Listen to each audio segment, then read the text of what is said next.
यह तो जाहिर है कि इस्राइल के पास अपनी शक्ति कुछ भी नहीं, वह अमेरिका के सपोर्ट और हथियारों के दम पर लड़ता है।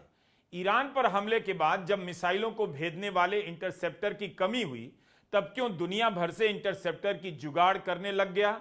लेकिन क्या ईरान इस थ्योरी के भरोसे है कि ट्रंप और नेतन्याहू के बीच दूरी बढ़ गई है? ईरान किसी झांसे में नहीं आना चाहता। वह इस्राइल और अमेरिका की योजनाओं को अलग अलग नहीं देखता, दिन रात नहीं बदलता, अपनी समझ स्थिर रखता है। ईरान से आने वाले बयानों को देखकर लगता है वह अभी भी पर्दे पर चल रही कहानियों पर विश्वास नहीं करता। अमेरिका दिखाना चाहता हो कि वह इस हमले में शामिल नहीं, इस्राइल के रवैये से परेशान है, लेकिन ईरान के बयानों से लगता नहीं कि वह इस तरह की बहानेबाजी में भरोसा रखता है।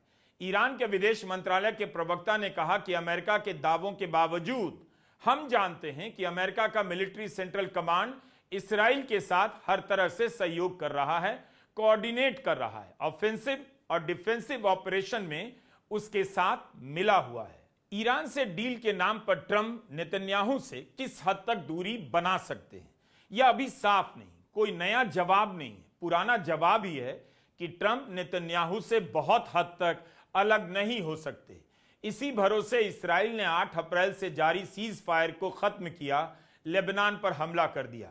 जब भी इस तरह की खबरें फैलती हैं कि डील होने वाली है, इस्राइल हमला करता ही है। अमेरिका चाहता है कि जंग के मैदान से लौटने का रास्ता मिल जाए, मगर इस्राइल चाहता है अमेरिका जंग के मैदान से वापस ना जाए। 2 महीने गुजर गए, डील किसी मोड़ पर नहीं पहुंची। अब दुनिया यह जानना चाहती है कि अमेरिका और ईरान के बीच अगर डील हो रही है, किसी मुकाम पर पहुंच रही है, तो किस बात को लेकर अटकी है? क्या किसी भी डील को इस्राइल स्वीकार कर लेगा? इस बातचीत में इस्राइल की क्या शर्तें हैं, साफ नहीं।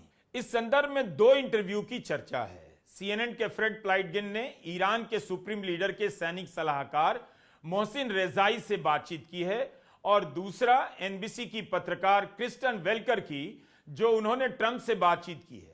इस इंटरव्यू में ट्रंप चुनाव से जुड़े सवालों से इतने भड़क गए कि बीच इंटरव्यू से चले गए। उसके बाद लोग भारत में करण थापर और प्रधानमंत्री नरेंद्र मोदी के पुराने इंटरव्यू को याद करने लग गए।